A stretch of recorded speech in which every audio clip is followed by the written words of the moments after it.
Assalamualaikum warahmatullahi wabarakatuh. Nama saya Revanda Rizky, saya Ketua Umum FPC 2020. FPC Shortcourse merupakan kegiatan yang baru dilaksanakan pada tahun ini karena pandemi corona yang masih mewabah di Indonesia, dan universitas juga masih memperlakukan pembelajaran jarak jauh. Akan tetapi, jarak yang jauh bukan menjadi sebuah halangan bagi kita. Saya berharap agar FPC Shortcourse ini bisa memberikan pembelajaran tentang FPC dan juga pembelajaran tentang jurusan THP di semester selanjutnya. Terima kasih. Kenalkan, nama saya Rivaldi Alif Sofianto sebagai Kepala Divisi Quality Control. Sebelum masuk produksi, semua bahan baku harus dalam keadaan segar.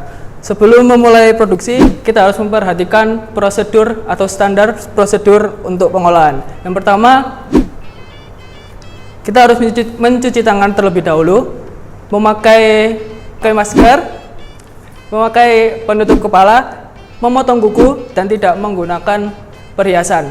Ketika memulai produksi, kita harus melihat bahan baku dalam keadaan segar atau tidak. Ada teknik tersendiri untuk melihat kesegaran ikan, yaitu organoleptik yang akan kalian pelajari selanjutnya. Organoleptik ini bertujuan untuk melihat kualitas dari bahan baku yang dapat dilihat dari berbagai parameter, atau menguji kesegaran bahan baku sesuai dengan standar nasional Indonesia. Parameter yang digunakan meliputi kenampakan, insang, lendir, aroma, daging, dan tekstur. Bahan baku yang diorganoleptik memiliki mata cerah, bola mata menonjol, dan kornea jernih. Insang dari bahan baku memiliki warna cerah, cemerlang, tanpa lendir.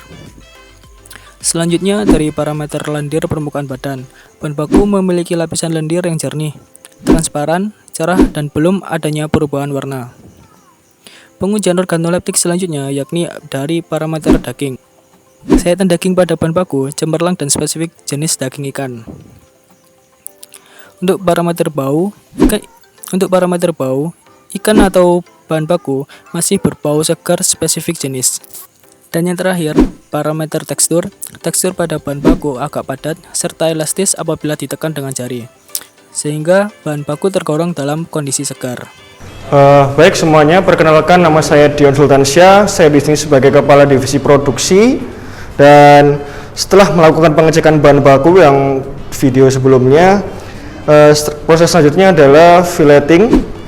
Filleting sendiri adalah irisan daging ikan tanpa tulang dan duri. Filleting sendiri sangat penting karena merupakan teknik dasar dari value added product, yaitu VAP. VAP sendiri adalah produk-produk yang berasal dari bahan-bahan yang kurang bernilai, kemudian diproses menggunakan beberapa bahan sehingga menjadi produk yang bernilai tinggi. Baik teman-teman, di sini kita memiliki ikan utuh atau whole fish. Kemudian sebelum memulai fillet, kita terlebih dahulu adalah proses deheading, yaitu pelepasan kepala ikan. Setelah melakukan deheading, kemudian kita lanjutkan dengan fillet yang bisa dilakukan diawali dengan bagian belakang, yaitu di ekor seperti yang satu ini.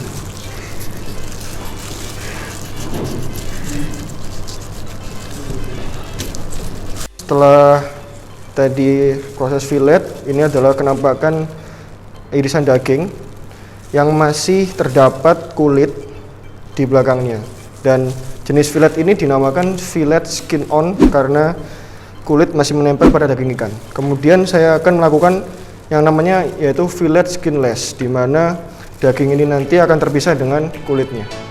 Dan fillet skinless ini agar lebih mudah dilakukan, bisa dengan cara seperti ini, yaitu memegang kulit ikan dengan kuat, kemudian mendorong daging ikan menggunakan pisau. Dan bisa kalian lihat teman-teman, setelah kita melakukan filleting ada dua hasil yang kita dapat, yaitu yang pertama adalah fillet skinless, yaitu tanpa kulit, kemudian fillet skin on karena masih terdapat kulit di area belakang daging ikan. Perkenalkan, nama saya Farhan Muhammad sebagai Wakil Ketua Divisi Produksi. Setelah filleting, langkah selanjutnya yaitu menimbang hasil filleting untuk mengetahui rendemen. Apa itu rendemen? Rendemen adalah hasil total fillet dibagi dengan total keseluruhan berat ikan. Rendemen ikan memiliki hasil yang berbeda-beda tergantung dari ikan tersebut. Seperti halnya ikan tenggiri yang bisa mencapai 50% rendemennya. Perkenalkan, nama saya Gisela Yurahmawati sebagai Wakil Ketua FPC. Nah, di sini di depan kita sudah ada bahan-bahan untuk membuat bakso ikan. Sebelumnya bahan-bahan ini sudah kita coba dan ini dicoba oleh divisi R&D. Jadi tugas dari divisi R&D itu sendiri juga mencari dan mencoba resep yang akan kita gunakan dalam proses produksi. Jadi di sini ada kecap ikan, kemudian ada kecap asin. Selanjutnya ada ikan yang sudah difilet dan dibersihkan dari durinya. Ada putih telur, kemudian bawang merah, bawang putih, gula, garam. Selanjutnya juga ada tepung tapioka, ada minyak yang kita gunakan sebagai bahannya. Selanjutnya ikan yang sudah difilet dihaluskan terlebih dahulu menggunakan food processor. Selanjutnya ditutup. Kemudian food processor dinyalakan dengan kecepatan sedang.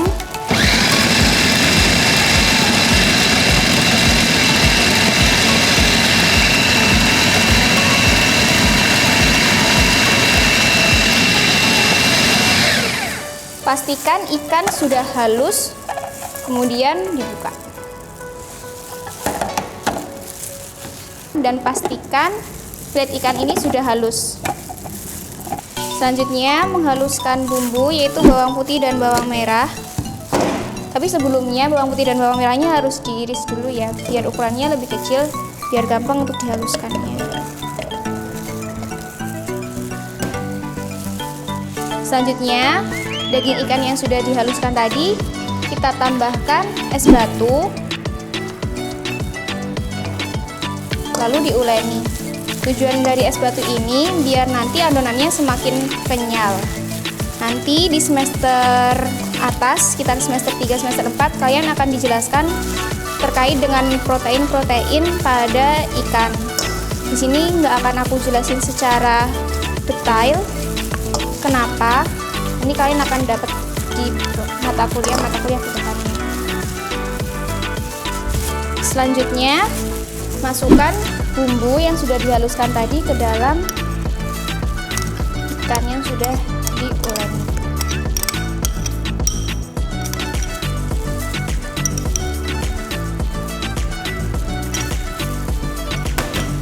Dan dicampur sampai seluruhnya tercampur.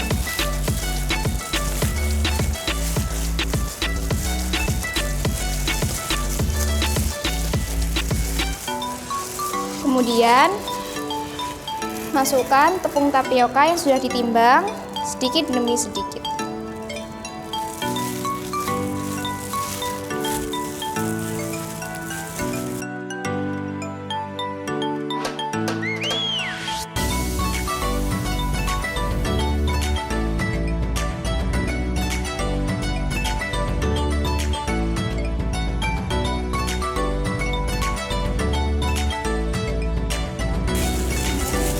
Selanjutnya, setelah bumbu, tepung, dan ikannya tercampur, kita masukkan putih telur dan diuleni kembali sampai tercampur dengan rata.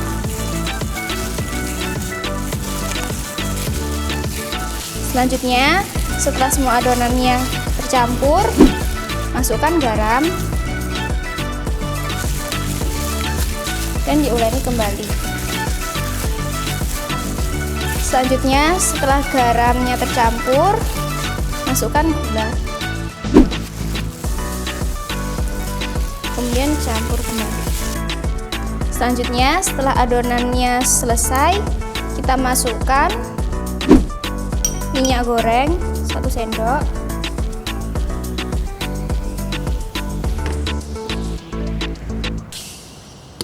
Kemudian kecap asin,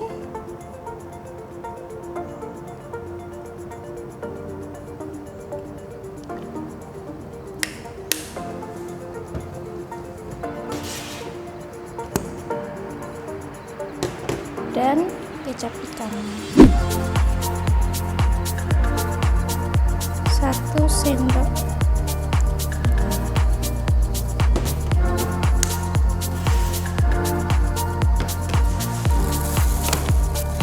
Selanjutnya kita campurkan kembali.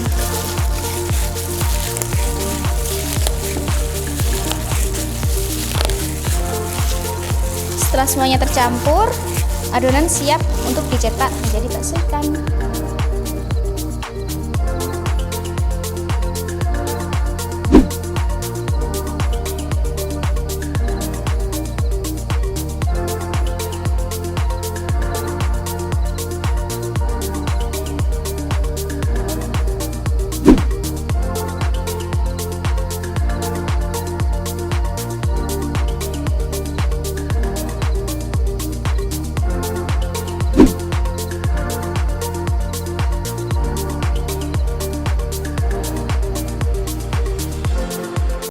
Sebelumnya perkenalkan, nama saya Samsi Mirobi dari Kepala Divisi Pengemasan. Nah, sebelumnya saya akan menjelaskan tentang apa itu berbagai macam kemasan. Di sini kita biasanya menggunakan 7 macam kemasan. Yang pertama ada kemasan PET. PET itu biasanya digunakan untuk botol minuman yang biasa kalian minum, kayak botol Aqua, botol Club, botol Fanta, yang seperti itu. Bukan endorse. Yang kedua adalah HDPE. HDPE itu biasanya digunakan sebagai kemasan frozen food, kayak ya ini, terus ada Fiesta, bukan Fiesta yang itu loh ya, Fiesta chicken nugget. Terus yang ketiga ada PVC. Itu kan PVC teman-teman yang biasa buat saluran air pipa gitu. Itu jangan dibuat ke botol minum teman-teman. Selanjutnya nomor 4. Nomor 4 itu LDPE atau biasa disebut low density polyethylene. Itu bedanya sama HDPE yang tadi. Kalau ini plastiknya kurang kuat, jadi misalnya kalau ditaruh di tahan panas, tidak tahan panas, dia beda sama HDPE. HDPE ini biasa dibuat ke tempat buat sari roti, kalau teman-teman tahu, terus buat bungkus gula. Nomor 5 itu PP teman-teman. PP itu biasa digunakan buat bungkus yogurt, yang pokoknya yang keras-keras, bungkus yogurt. Terus juga bungkus blue band yang bentuknya gini, itu plastik PP teman-teman. Nah, nomor 6 ini ada PS. Nah, PS ini biasanya digunakan untuk styrofoam. Nah, teman-teman pasti tahu styrofoam kan? Nah, sebenarnya styrofoam itu berbahaya teman-teman kalau dibuat bahan-bahan yang panas, yang kayak dibuat gorengan, dibuat nasi bungkus, itu bahaya dan juga tidak ramah lingkungan. Jadi saya tidak sarankan untuk teman-teman pakai produk dari PS atau styrofoam. Terus yang terakhir ada nomor 7 yaitu odor. Odor ini kalau teman-teman tahu biasa pakai di rumahnya mungkin ada, yaitu Aqua galon kayak ya minuman galon, itu semua dari produk odor. Nah, sekarang saya akan tunjukkan ini contoh. Sebenarnya kalau mau di-endorse nggak apa-apa sih. Kami terima FPC, email di bawah ini. Nah, ini contoh dari produk yang kami beli yang bisa kami pakai, yaitu bakso first grade atau bakso go. Sebenarnya kemasan yang ideal itu seperti ini teman-teman. Ada logo perusahaannya, terus ada halal MOI-nya. Di baliknya juga ada cara pembuatannya, terus ada penyimpanannya, mau berapa, 1 hari, 30 hari, dimasukin ke freezer atau enggak. Jadi teman-teman bisa tahu komposisinya apa, mengandung babi atau enggak, mengandung barang-barang haram atau tidak. Jadi teman-teman bisa tahu. Nah, selanjutnya, karena ini skala pabrik, kami kan belum skala pabrik, kami masih skala lab. Nah, ini contoh dari kemasan yang bisa kami pakai. Itu kemasan ya seperti ini teman-teman, yang biasanya dipakai, dan ini juga ramah lingkungan. Jadi kayak teman-teman bisa beli bakso pakai mika, pakai ini kan buang sampah, terus karena plastik tidak bisa didaur ulang, kami makanya pakai kemasan seperti ini. Jadi misalnya ada logo SPC-nya, ada tutupnya, ada tempat. Jadi bakso dimasukkan ke sini.